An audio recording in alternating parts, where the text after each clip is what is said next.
guys, welcome to SimLive. My name is Kiki and this is a jungle adventure themed museum speed build, and I've built it for my sim, Nairobi, who is part of a let's play called The Deception Game, and recently we've ventured away from the Deception Game because she's going on a little holiday.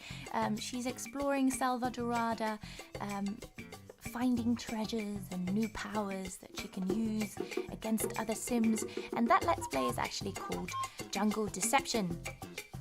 And basically she's trying to gain extra powers to manipulate the sims around her because she's a very evil sim.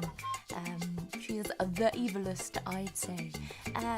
Anyway, just building a museum because eventually I'd like her to purchase the museum and then fill it with her own findings and maybe turn it into a retail store so she can sell everything that she's found, because we're trying to complete as many aspirations as we can with her, and with that is also the fabulously wealthy and mansion baron and stuff, and we need lots and lots of money for that, and currently she's not earning enough in her criminal career, even though that is one of the best earning careers there is in The Sims.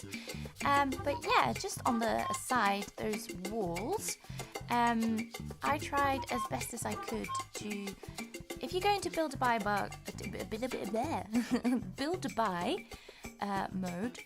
there is build to bug buy mode. You know the one I mean. There's this wall in there that looks just like that. But it makes it very hard to build with, so I just recreated it like that, which is actually really easy to do with all the wall paints and these wall decorations that we've been given. It looks exactly like that, so yay! Amazing! Thanks Sims team! I tried to use as many as the new Jungle Adventure stuff as possible, which, oh my god, there's so much stuff. I'm so happy and I love this style so much. I don't really have a lot of experience seeing it myself. I mean, I've been to South America, I've been to Chile, to Santiago to be precise, and when I was there we did go hiking through the Andes and we did visit a little village there, but I was there for such a short time that I wasn't able to go and visit any museums. I haven't seen any temples. All I saw was the Andes, which were beautiful. I can definitely recommend, if you're going to go to Chile or Santiago, to go and hike through the Andes. And that's about all the recommendations I can give, because other than that and eating, I did nothing. Oh well, that's not true. I did go back another time and went flying in a plane. The pilot took us flying in a mini plane. It was literally the best experience of my life. He let me fly it as well, which was super cool. I couldn't believe it that he did. Midway, he was just like, "Oh yeah, do you want to take over the controls? Well, I'll just take some pictures." And I was like, "Oh, maybe you want to keep an eye on what's going on." But no, he just went off to do pictures, and I was like sat behind the yoke with like terrified deer eyes, like deer in headlights, like, oh my god, we're going straight for that mountain. Of course, we had like loads of time to still like move away. But yeah, for a person never having flown a plane, that was quite scary. I wouldn't quite say I pooped me pants, but yeah, that was pretty close. And then in the build to buy debug mode, whatever you would call that thingamabob, I found these, and I hadn't found them before. So I was really excited. I was like, oh my god, I must use them everywhere. And then I realized that maybe that was a little bit too overpowering, so I just kept it at those two.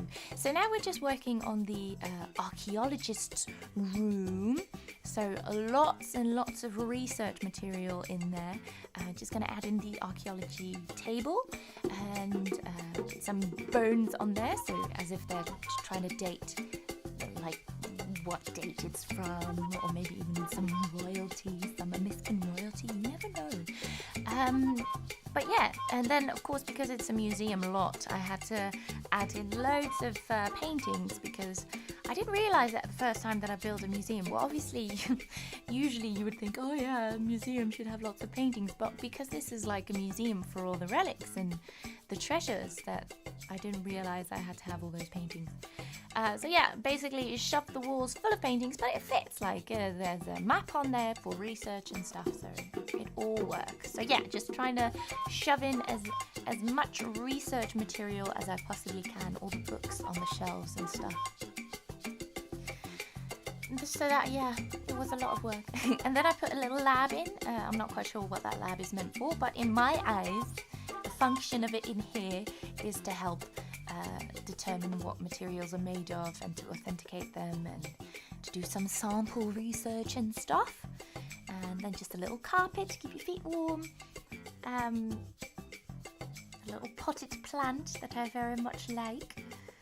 And then, yeah, just using those, being very lazy, just copying the exact ones that are in the archaeology room. But there you go, the little benches. I mean, I do visit museums quite often, and there's always the little benches that you can rest your feet on and still stare at the wall in front of you with the paintings or whatever there's on there. So yeah, this is basically just the ruined room. I don't know if you guys visit the museum a lot, but there's always like, you walk through, you see these amazing marble statues, and then you get to the next room and then there's just like, this is a piece of wall. So I had to have that in there, pieces of wall, and I'm sure it's very impressive to the person who found it, but just after you've been watching all this treasure and I don't know, like potteries and marble statues, and if you come across a piece of wall, it's just a bit like, ew. Okay, nice. But yeah, just before all my babbling, we just did the little temple mechanism room, and now we're working on the treasure room. So I don't know if you've ever seen like a replica of Tutankhamun's treasure room. This looks nothing like it, don't worry. Nothing, but that's just what I had in mind. It's like a replica of what a treasure room would look like if you would stumble upon it, I guess. So yeah, that's the treasure room, just having some fun with the floor tiles, and then we are not quite moving on yet. Here we go, now we're moving on. So just a bathroom, because of course every museum needs a bathroom. Oh, I forgot some floor tiles there. I hope I put them in. Like, not in the bathroom, but in the room next to it. I really hope. I think so. At some point. Okay. I really hope I put those floor tiles in.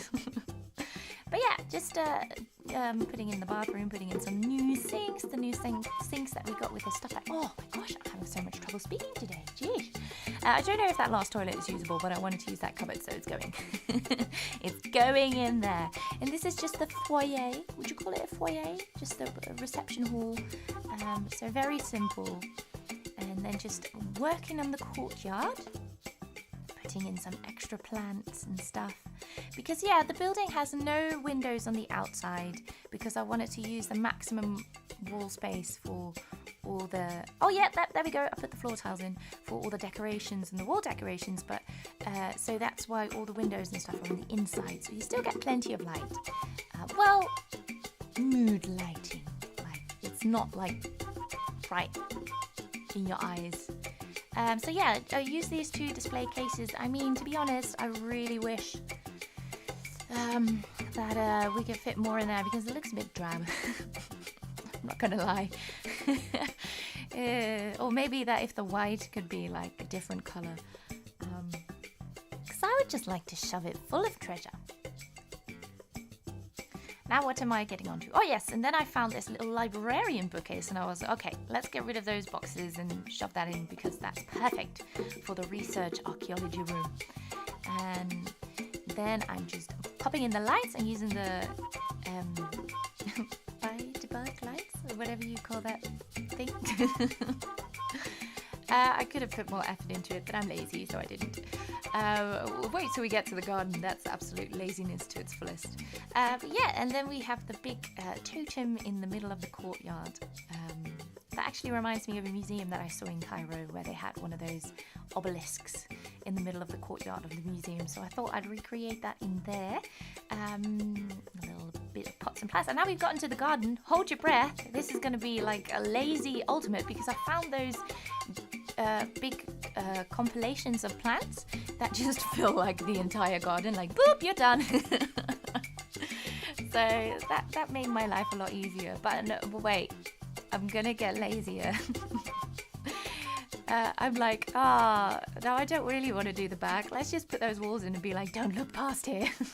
But then I thought, well, I have these like compilations of plants. I might as well just shove them in. Then I realized they looked a little bit repetitive. So I tried at the back to use a bit more of the like ground ferns, but I was just like, oh, whatever. It's a garden. Anyway, on to the screenshots. So yeah, that's just the view from the entrance hall into the courtyard to the totem, the little archaeologist room. Looking from the archaeology room into the temple mechanism room, straight into the face. Ooh. And then, yeah, I don't recommend using them because they do actually work. And then we go into the treasure room. Ooh, into the relic collection room. And then I've basically run out of time. So please check out my Let's Play, which is called Jungle Deception, or the Jungle Deception game. And see you all next time. Bye-bye.